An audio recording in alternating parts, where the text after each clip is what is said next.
जय हिंद दोस्तों, मैं डॉक्टर पूनम त्रिपाठी भारतीय ईडू चैनल में आप सबका स्वागत करती हूँ। आज का हमारा विषय है सिनॉप्सिस, शोध रूपरेखा। शोध एक सीमित क्षेत्र में किसी समस्या का सर्वांगीण विश्लेषण होता है।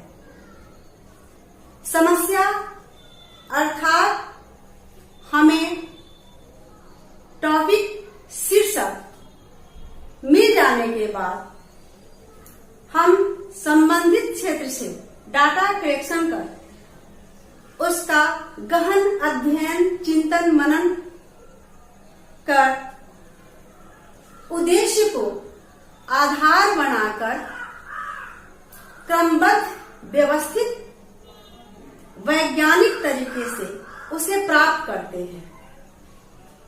अब ये रूपरेखा सिनॉप्सिस थीसिस का स्केचिंग रूप होता है।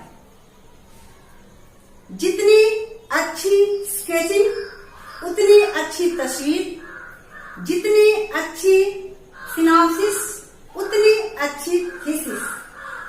ये है हमारा पहला नंबर पर थीसिस का शीर्षक। यहाँ पहले नंबर में हम थीसिस का शीर्षक लिखते हैं, जो हमारा शीर्षक है। इसके बाद जो अध्ययन, चिंतन, मनन हम किए हैं अपने संबंधित क्षेत्र में, उस क्षेत्र में शोध का जो हमारा परिचय है वो परिचय देंगे और शोध परिचय प्रस्तावना देने के बाद उसके उद्देश्यों को लिखते हैं कि हम इस क्षेत्र में किस उद्देश्य से अध्ययन, चिंतन, मनन कर रहे हैं, वो लिखना होता है। तीसरे नंबर पर है कि क्षेत्र में पहले से किए गए कार्यों की समीक्षा का संक्षिप्त विवरण करना होता है। यानी जिस क्षेत्र में आप रिसर्च कर रहे हैं उस क्षेत्र में शोधार्थियों द्वारा, रिसर्चरों द्वारा कौन कौन से कार्य किए गए हैं और उनमें आपका नया क्या है, इस सब का संक्षिप्त विवरण इसमें लिखना होता है। इसके बाद चौथे नंबर में प्रस्तावित कार्य के क्षेत्र में उल्लेखनीय योगदान नोट करें। चौथे नंबर में आपको ये लिखना होता है कि जो आप ये शोध कार्य कर रहे हैं उसका उल्लेखनीय योगदान क्या होने वाला है, आप इस क्षेत्र में क्या योगदान देने वाले हैं, आपका ये शोध क्या योगदान देने वाला है, ये लिखना होता है। शोध कार्य के दौरान प्रस्तावित कार्य प्रणाली, आप पांचवें नंबर में है कि शोध कार्य के दौरान आप कौन कौन से प्रणाली को अपनाते हैं, कैसे आप डाटा कलेक्शन करते हैं, कौन सी विधि को अपनाते हैं। जैसी आपकी जो रिसर्च क्षेत्र होगी उसके अनुसार आपको विधियां अपनानी होती है। इसमें लिखा हुआ है कि शोध क्षेत्र में अध्ययन, चिंतन, मनन एवं पूर्व के कार्यों का विश्लेषण किया जाएगा। साथ ही वर्तमान आलोचकों एवं शोधार्थियों के नए निष्कर्षों का अध्ययन, चिंतन, मनन किया जाएगा।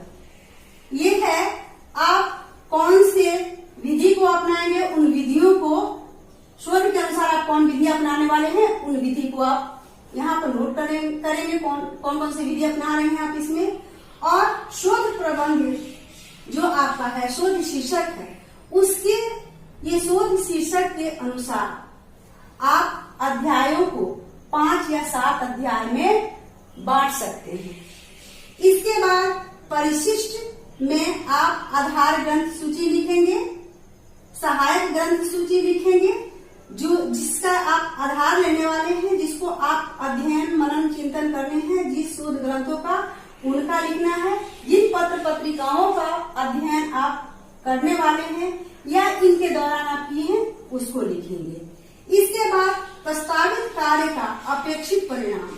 ये सारी चीजें जो आपने किया है उसका अपेक्षित, जिस आशा से आप इस शोध कार्य को किए थे उसका क्या परिणाम निकला, क्या परिणाम आप दे पाएंगे, क्या आपका शोध कार्य कर पाएगा, ये सारी चीजें इसमें लिखनी होती है।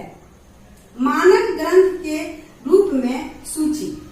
आप शोध प्रबंध लिखते वक्त कौन कौन से आधार ग्रंथ लेंगे, सहायक ग्रंथ कौन लेंगे, पत्र पत्रिकाएं कौन सी होंगी, ये सारी चीजें इसमें लिखनी होती है। 8वें नंबर में आपको उम्मीदवार के प्रकाशित पत्रों की सूची। उम्मीदवार यानी आप अपने पत्र पत्रिकाओं को कहाँ पे से प्रकाशित करने वाले हैं उसका नाम लिखना होता है। तो वहां नाम अभी ज्ञात नहीं होता है, इसलिए निरंक लिख दिया जाता है। उसके नीचे आपका ये होता है शोध निर्देशक का नाम, इस ओर दाहिनी ये आपका इस ओर होता है, और इसके जस्ट पीछे सामने आपका शोधार्थी यानी आपका नाम होता है। उसके नीचे विभागाध्यक्ष का नाम, इसके बाद शोध प्रभारी के नाम। ये आपका अंतिम पृष्ठ है जो अगले वीडियो में मैं बताई थी। सबसे पहले शोधार्थी का सिग्नेचर होता है, इसके बाद अपने गाइड निर्देशक का सिग्नेचर होता है, विभागाध्यक्ष का सिग्नेचर होता है, शोध प्रभारी का सिग्नेचर होता है। इसके बाद ये हमारा जो सिनॉप्सिस है वो आगे बढ़ता है। आपको संबंधित क्षेत्र से सिनॉप्सिस का अध्ययन करना है तो आप गूगल में जाकर शोध गंगोत्री सर्च करें और संबंधित क्षेत्र का नाम लिखें तो वह खुल के आ जाता है। उसे डाउनलोड करके आप आराम से पढ़ सकते हैं।